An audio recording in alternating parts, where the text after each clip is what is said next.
At 70 years old, Eleanor Sunflower thought she had everything she'd ever dreamed of. A peaceful home by the coast, a loving granddaughter, and 2 grown children who still called her Mom. But on the night of her birthday, a single whisper from her granddaughter Sophie shattered everything. "Grandma, you need to get away from your children." What began as a quiet family dinner turned into a chilling unraveling of betrayal. Through hidden recordings, Eleanor discovers her son David and daughter Clara plotting to declare her mentally incompetent, seize her assets, and confine her to a private care facility.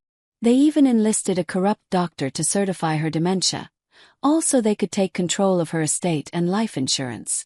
But they underestimated her. With the help of her loyal friend Carmen and her brave granddaughter Sophie, Eleanor begins to play the role of a confused old woman, feeding her children exactly the illusion they need to incriminate themselves. Every lie, every manipulation, all recorded. When the day of their evaluation comes, the trap is set. As her children arrive with Dr. Morales, ready to finalize their fraud, Eleanor plays her final move. She plugs in a USB drive and plays their own voices aloud. Her son joking about her death. Her daughter scheduling the fake doctor's visit. The doctor's name recorded for everyone to hear. Moments later, detectives step out from the kitchen. The entire plot collapses in front of her eyes. But the twist runs even deeper. The doctor and her children are part of a national criminal network targeting elderly victims for financial gain. With the testimony of David's ex-wife and the evidence Sophie collected, justice is swift. David is sentenced to 16 years, Clara to 20. A year later, Eleanor rebuilds her life alongside Sophie, transforming her once broken home into the Sunflower Foundation, a refuge for elderly survivors of exploitation. The same house where her family betrayed her now shelters those who suffered the same fate. When a letter arrives from Clara, filled with remorse, Eleanor doesn't tear it apart. She quietly files it away.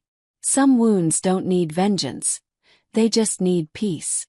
As the story closes, Eleanor kneels in her blooming garden, surrounded by marigolds and laughter.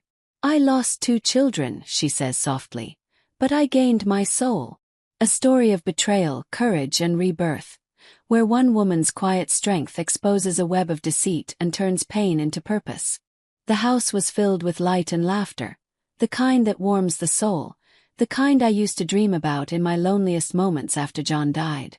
My granddaughter Sophie had arranged the centerpieces herself, filling every corner of the dining room with dozens of white tulips, their stems resting in glass vases I had collected from flea markets over the years. My son David was in his element by the fireplace, a glass of sparkling wine in hand, retelling for the 1000th time the same college prank story he had repeated at every family gathering since 2002. My daughter Clara, ever the perfectionist, was adjusting a salad bowl exactly 2 centimeters to the left, as if the fate of the evening depended on it. And I stood at the center of it all. Grateful, tired, my right knee aching from greeting guests, but above all grateful. 70 years old.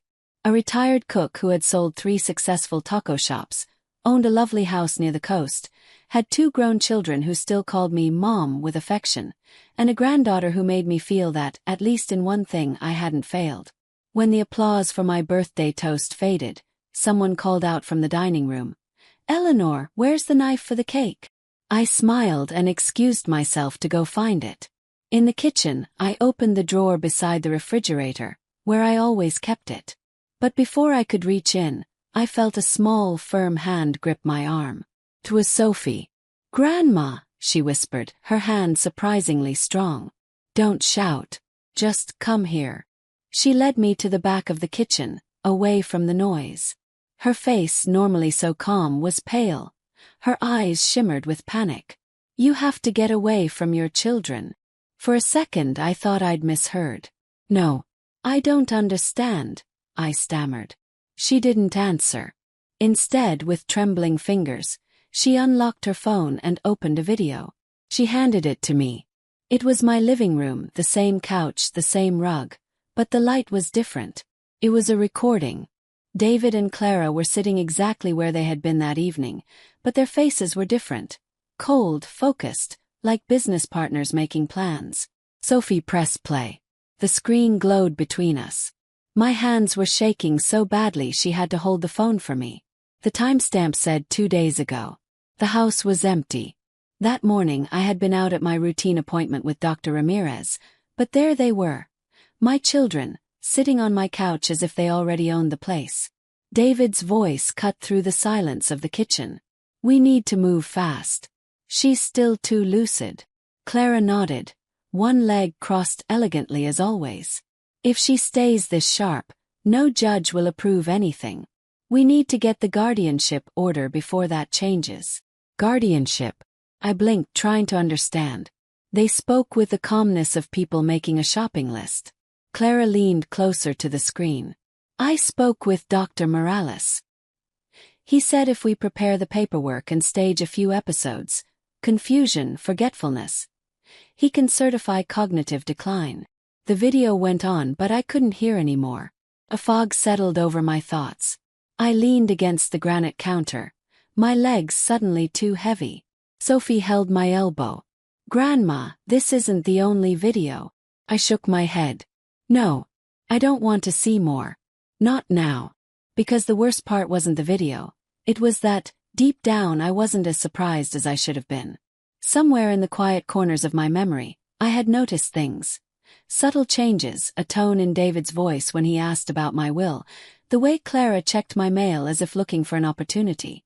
I suppose I spent so many years believing in the picture I painted for myself. A widow at 45, with nothing but 2 hungry mouths and an old pot. I worked 16-hour days selling tamales and pozole from a rented cart with no heater. When I finally opened the Sunflower Kitchen, my hands were stiff from years of work, my bank account nearly empty. But we made it. David got into a prestigious university. Clara graduated early with a degree in business. I bought this house at 57, the same one they were now planning to take from me. Diagnosis by diagnosis. I raised them with sacrifice, fed them with love, bathed them in everything I never had. And now I was nothing but an inconvenience to be managed. Sophie put her phone away and looked at me as if afraid I might collapse. I straightened my back. Show me the rest, I said. We sat at the kitchen table, the cake forgotten, the muffled voices of the party still drifting in the background. Sophie glanced at the door, her leg trembling under the table.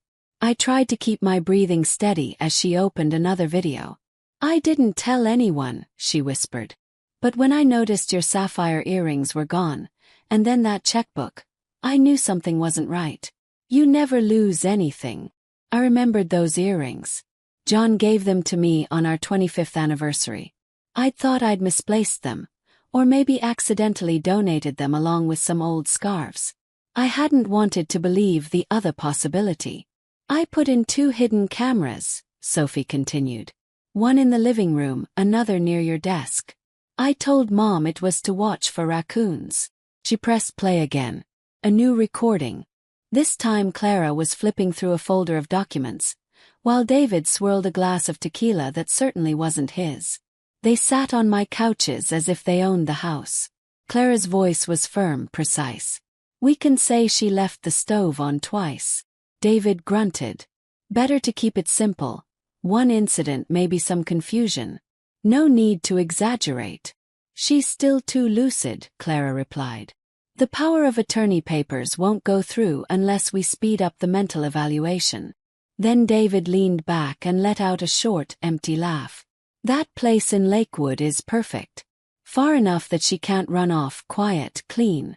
And no one will hear her if she starts yelling that she's not crazy. Shuddered. My breath caught. Sophie paused the video. There's more, she said softly. They already contacted the place. I stared at the screen, my hands clenched tightly in my lap.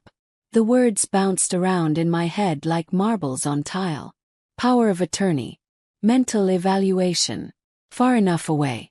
Every document I'd ever signed for them, every key I'd given, every password I'd shared out of trust, all of it now felt like a loaded weapon pointed at me.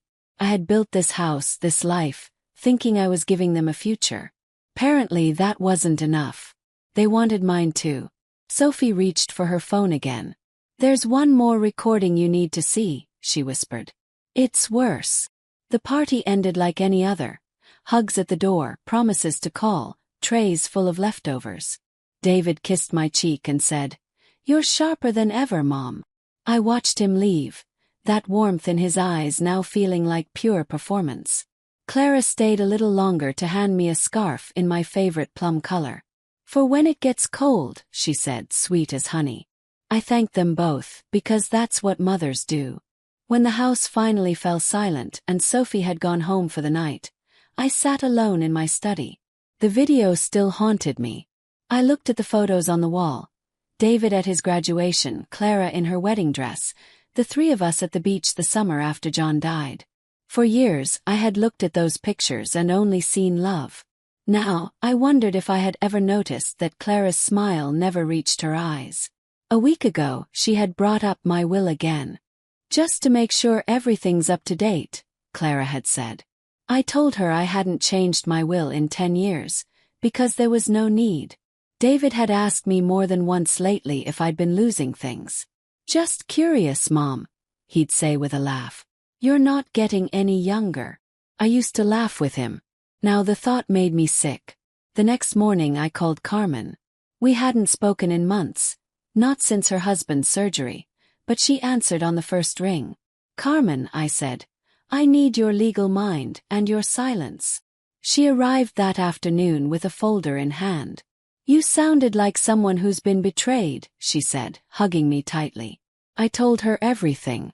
She listened without interrupting, and by the time I finished, she was already outlining what needed to be done. New legal protections, freezing accounts, securing assets, quiet movements. "We can't alert them," she said.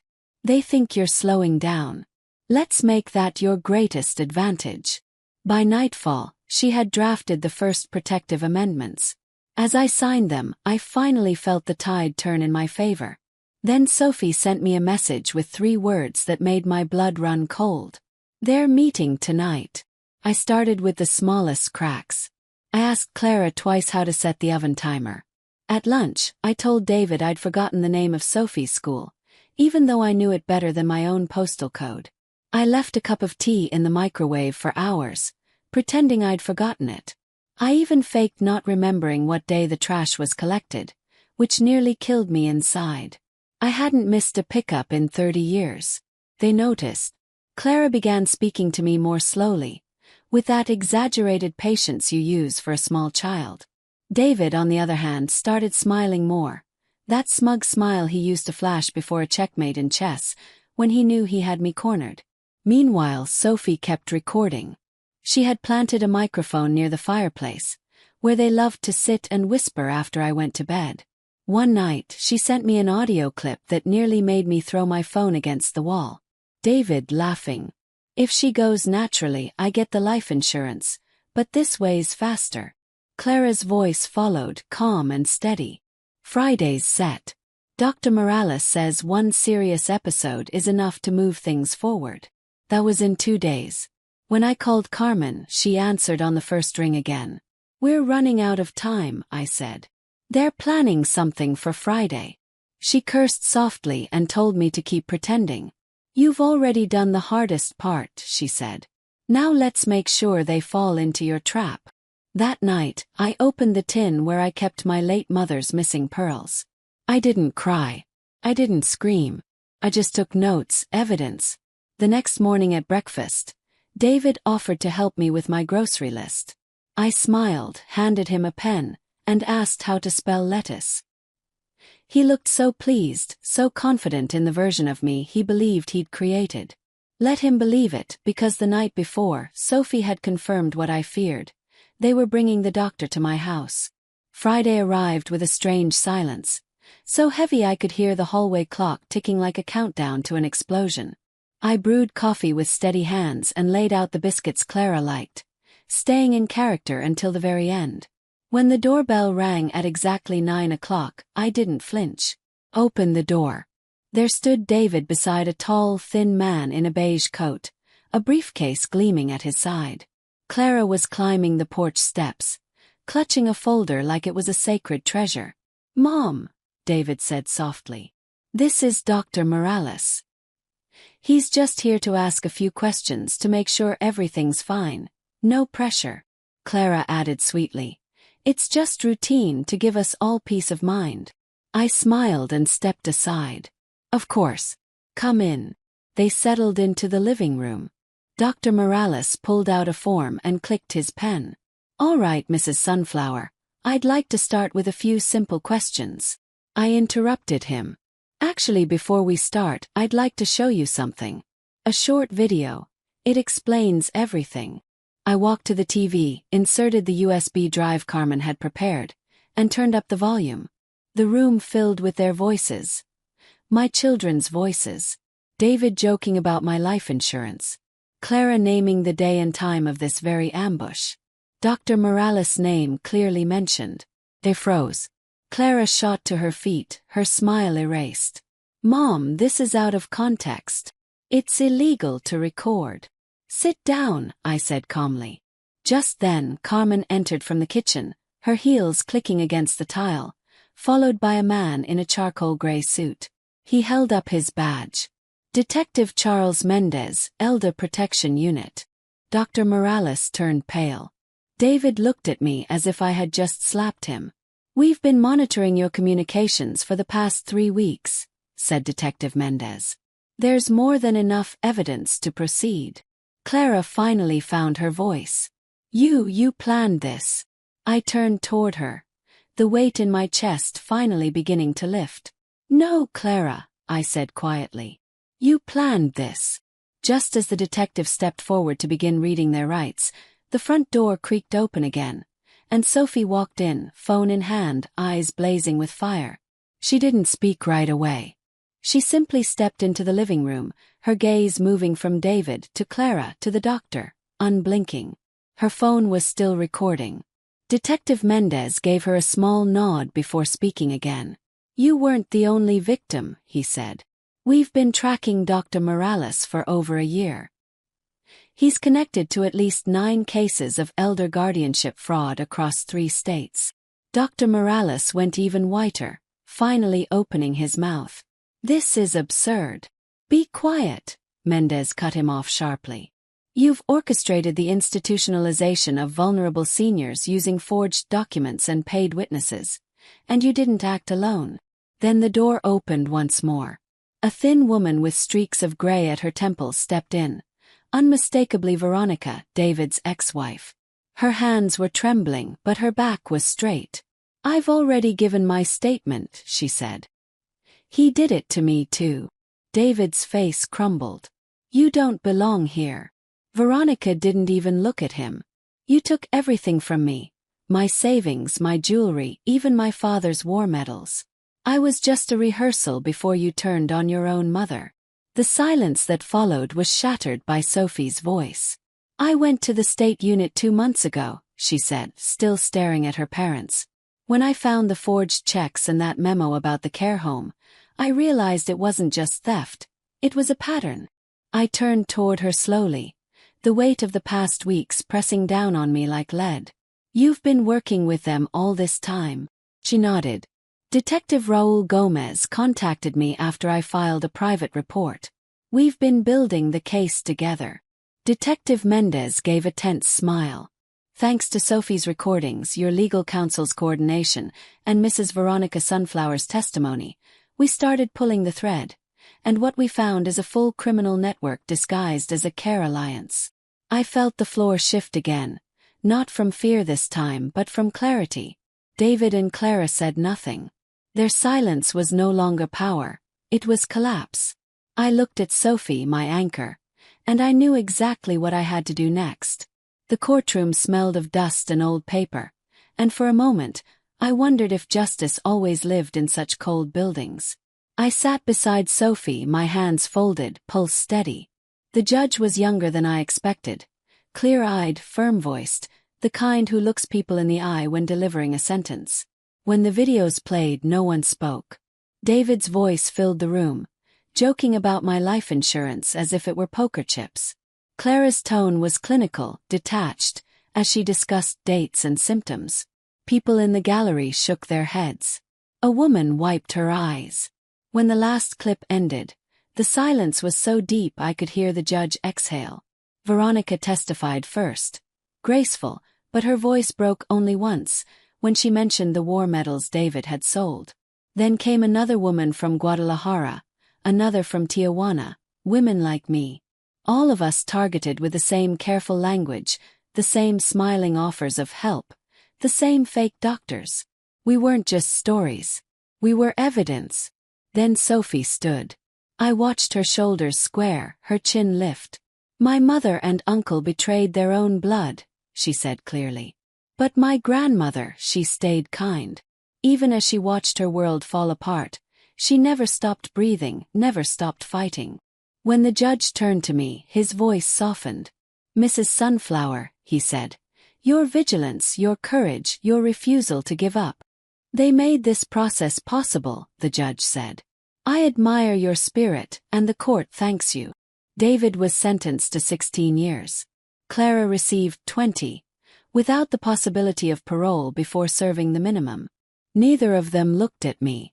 Outside, the air was cool and sharp, and I felt as though I were stepping into a new season. A long one, perhaps the rest of my life. Sophie squeezed my hand. You didn't just save yourself, Grandma, she said softly. You saved people you'll never even meet. I nodded, still not trusting my voice. For the first time in years, the weight I carried didn't feel like a burden. It felt like proof that I had survived it.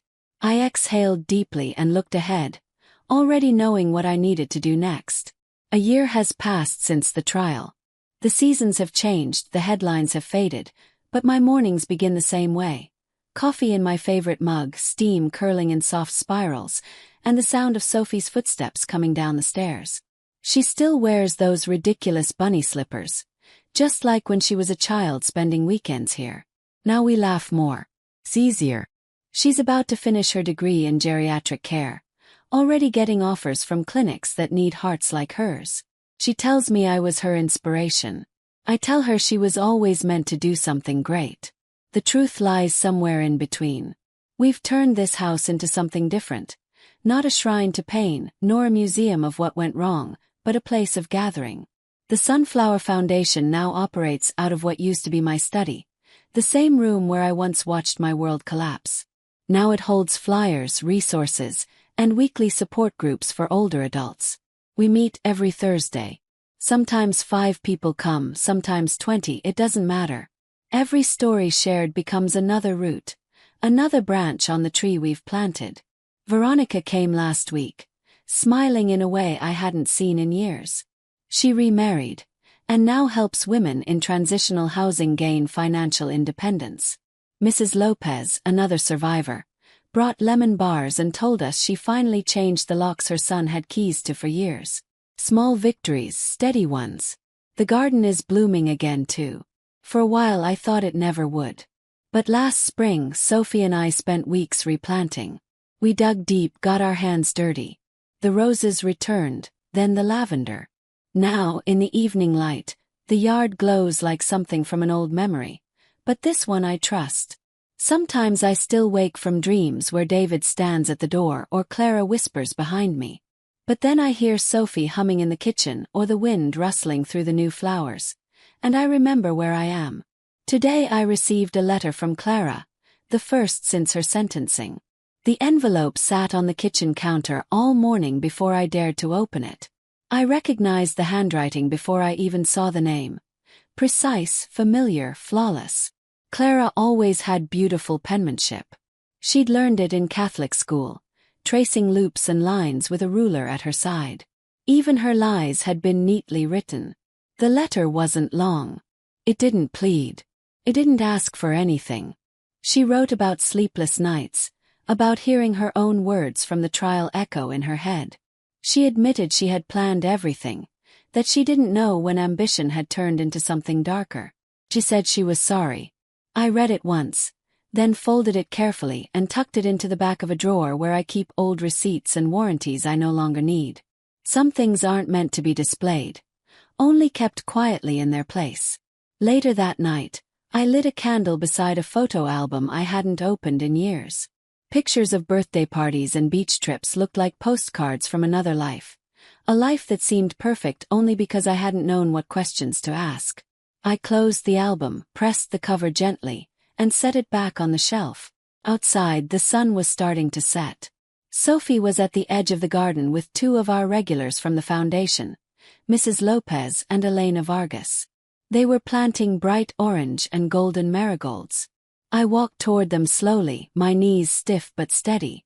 As I passed the freshly turned soil, Sophie looked up and smiled. That smile has always grounded me. "This is my real family," I said, more to myself than to anyone else. There was no parade, no sudden lightness. Just clean, honest air moving through my lungs without resistance. I knelt by the flower bed, placed a small seedling into the soil, and covered it gently. My hands trembled slightly, but it wasn't fear. I looked at Sophie, then at the life around me. I had lost 2 children, but I had gained my soul.